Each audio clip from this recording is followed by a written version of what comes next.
Hi, I just thought I'd start this video by talking about the helicopter itself. In a few minutes time I will get on to doing the body conversion as advertised in the title to the video.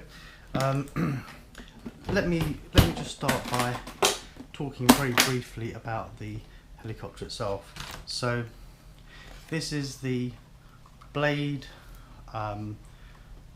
200 SRX, and I found it to be absolutely great. Over the years, I've probably ended up buying most of the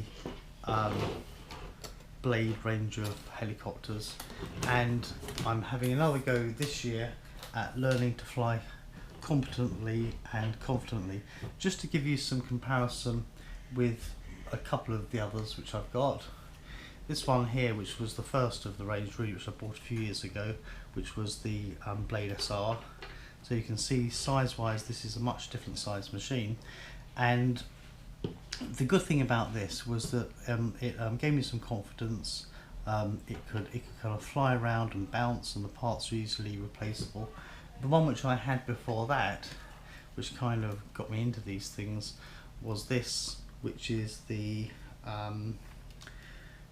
I'm not sure what it's, oh yes, the MCX, and this was the S300 body shell for it, which is actually the miniature version of the body which I'm going to be putting on today. The other one which I thought I would mention, which is in the same range as the 200 SRX, is this one here, the 230S, which has similarly got the safe technology in it, and you can see how this one here is quite a bit bigger.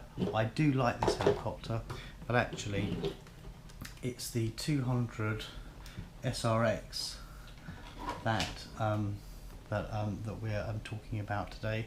I've been out to the local park today, flying it in gusty 20-mile-an-hour winds, and unbelievably the thing actually flew, and this is all due to the stabilization technology which it has got built inside it.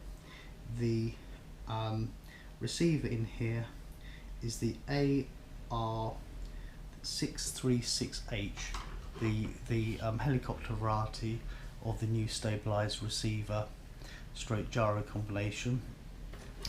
What I like about this is, first of all, it's very simple in terms of parts. You don't have any tail rotor drive or anything. You've just got a brushless motor on the back with a rather nice 3-blade prop, and so the parts count is pretty low. I've flown this quite a few times this week while I've been off on holiday, Christmas holidays, and I've probably flown 2 batteries a day. I've been flying with my trusty Nanotech 850 milliamp 25 to 40C batteries. These are pretty cheap from Hobby King, and whilst the capacity is 850 milliamp hours for an 8-minute flight, which is what I programmed into the DX8 transmitter, it's been using about 350 of the 850. So I would imagine that it will be pretty easy to fly for about 15 minutes before hitting low voltage. I haven't done that because 8 minutes has been quite enough for me. Just to talk briefly about the transmitter, I've got the heli programmed up on the DX8, and in terms of settings, you've got the F switch, which will go from absolute stabilization mode through to the mode which I use for flying around, which does stabilize and prevents the helicopter banking over at more of an angle than you would want it to. And then the third setting here basically seems to take the gyro stabilization off, and it flies much more like a tiny conventional helicopter, i.e. all over the place. It's also got programmed in a panic button, which is here on the trainer button, so should you find yourself in problems, you can push that and it'll stabilize. I haven't found that I've used this. What I've tended to do is as soon as I'm uncomfortable, I just flick back into one of the more stable modes. And on this side here, I've got programmed in 3 different sets of rates. What I tend to do is fly in the middle.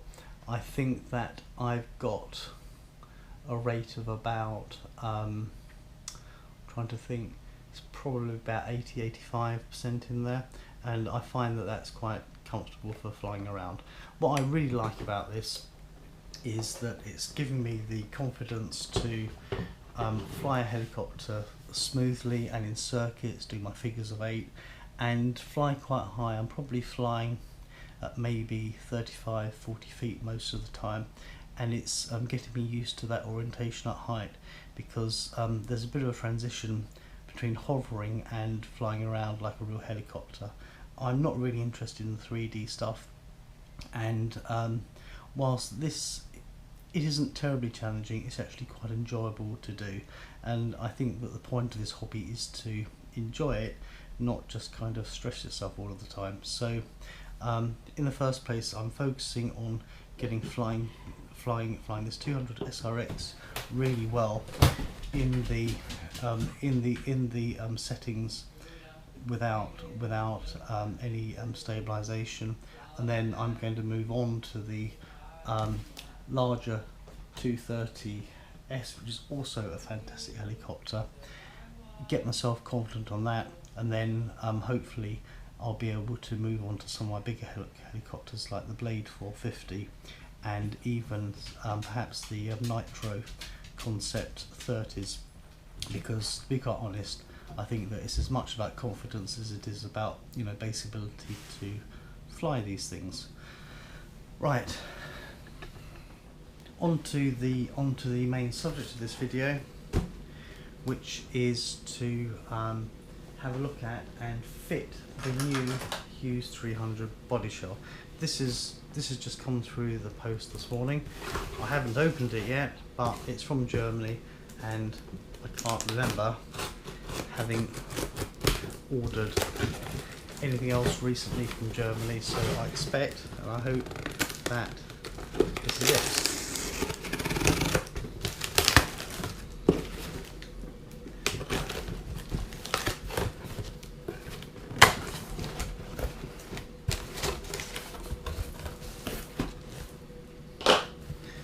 German newspaper, that's the whole start.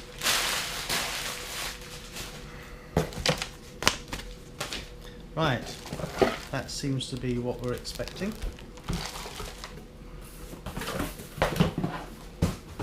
Right, okay.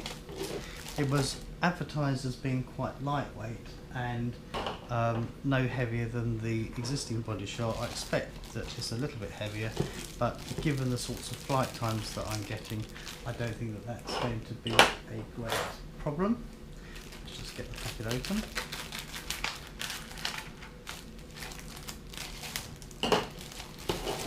Right, so let's see what we got.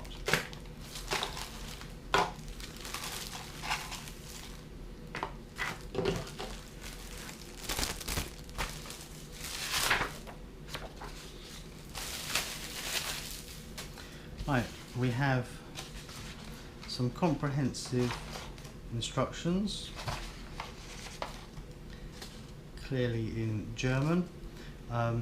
Google Translate may need to come to the rescue for me here. We have the 2 halves of the body shell, some more plastic parts, looks like fuel tank and stabilizer fins.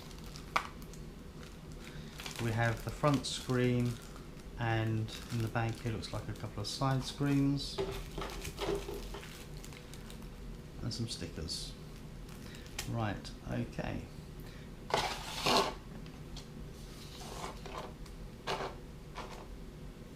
On to the first stage.